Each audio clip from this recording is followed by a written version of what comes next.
সুধীমণ্ডলী, আসসালামু আলাইকুম। বর্তমান উদ্ভূত পরিস্থিতি নিয়ে আলোচনা করার জন্য আমাদের বিদ্যালয়ের উপদেষ্টা মণ্ডলীর বিশেষ সভা এখনই শুরু হচ্ছে। আজকের সভায় সভাপতিত্ব করছেন আমাদের প্রাণপ্রিয়, জনদরদী, গ্রামদরদী, দুঃখী মানুষের নয়নের মণি, বাংলার গর্ব, ক্ষণিকের অতিথি, কিন্তু ইতিহাসের চিরকালের মহানায়ক, আমাদের উপদেষ্টা মণ্ডলীর প্রধান উপদেষ্টা। আর কিছু না বলে আসল কথাটা বলেন।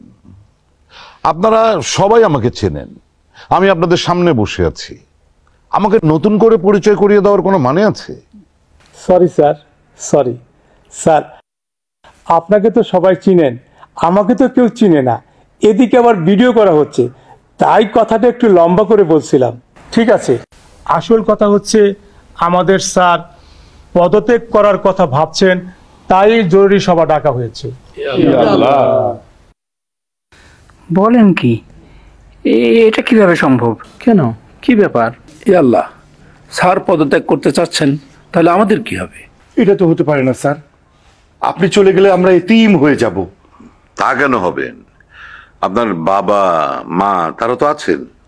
স্যার, আপনি কেন পদত্যাগ করবেন?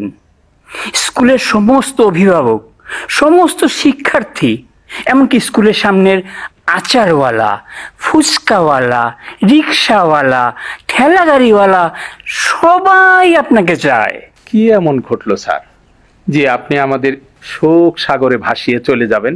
প্রথম কথা হলো, আমি আত্মহত্যার কথা ভাবছি না, পদত্যাগের কথা ভাবছি। অতএব এখানে শোক সাগরে ভাসিয়ে দেওয়ার উপমাটা একেবারেই অপ্রাসঙ্গিক।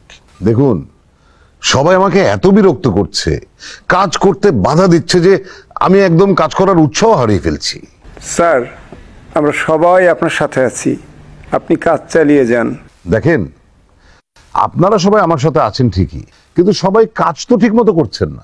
অভিভাবকরা স্কুল ফিস কমানোর জন্য আন্দোলন করছে, ছাত্ররা অটো পাসের দাবি নিয়ে আন্দোলন করছে, আর শিক্ষকরা বেতন বাড়ানোর জন্য ধর্মঘটের হুমকি দিচ্ছে। স্কুলের পরিচ্ছন্ন কর্মীরা বোনাসের দাবিতে কর্মবিরতি ঘোষণা করেছে। তাতে আবার স্কুলের বাইরে বখাটেদের উৎপাত বেড়েছে। এতে করে স্থানীয় লোকজন আবার বিরক্ত হচ্ছে। এগুলো সবকিছুর দায় অন্যায়ভাবে আমার উপর চাপানো হচ্ছে। আপনারা এগুলো সমাধানের জন্য কি করছেন? স্যার, গত 10 মাসে আমরা সর্বমোট 132টি আলোচনা সভা ও 333টি মতবিনিময় সভা করে 2441 পৃষ্ঠার বিশাল একটি রিপোর্ট তৈরি করেছি। কিন্তু স্যার, এই রিপোর্টের বিশালতা দেখে ভয়ে কেউ পড়তে চায় না, আগেই বলে দেয় মানি না। দেখেন, আমি এক কথার মানুষ। আমি বলেছি, এই স্কুলের চরম বিপদের সময় আপনারা সবাই মিলে আমাকে যে দায়িত্ব দিয়েছেন, যথাসময়ে অঙ্গীকার অনুযায়ী আমি সেটা পূরণ করব। কিন্তু আপনাদের সবার, বিশেষ করে অভিভাবকদের ধৈর্য আর ত্যাগ ছাড়া কোনো পরিবর্তন আনা সম্ভব না। আমার পদত্যাগের বিষয়টা ভাবার আরো একটা কারণ আছে। এই স্কুলের সিকিউরিটি গার্ড, যাকে আমি একদম নিজের পুত্রের মতো স্নেহ করি, সে নাকি কয়েকজনকে শক্তভাবে বলেছে যে ডিসেম্বরের মধ্যে আমি যদি সব দাবি দাওয়া পূরণ না করি, তাহলে সে আমার জন্য স্কুল গেট বন্ধ করে দেবে। এমন কথা বলা কি তার সাজে? এতে আমি খুব কষ্ট পেয়েছি। না স্যার, তার কথা বিকৃত করা হয়েছে। সে মানুষ ভালো, স্কুলেরও ভালো চায়। সে গেট বন্ধ করার হুমকি দেয় নাই, তবে মাসের কথাটা জোর দিয়ে বলেছে। দেখেন, স্কুলের গেট যদি বন্ধ করে দেয়, তখন কি আর স্কুলে ঢুকে কোনো সভা করার সুযোগ পাবেন? তখন তো জনগণকে সাথে নিয়ে পথসভা করতে হবে।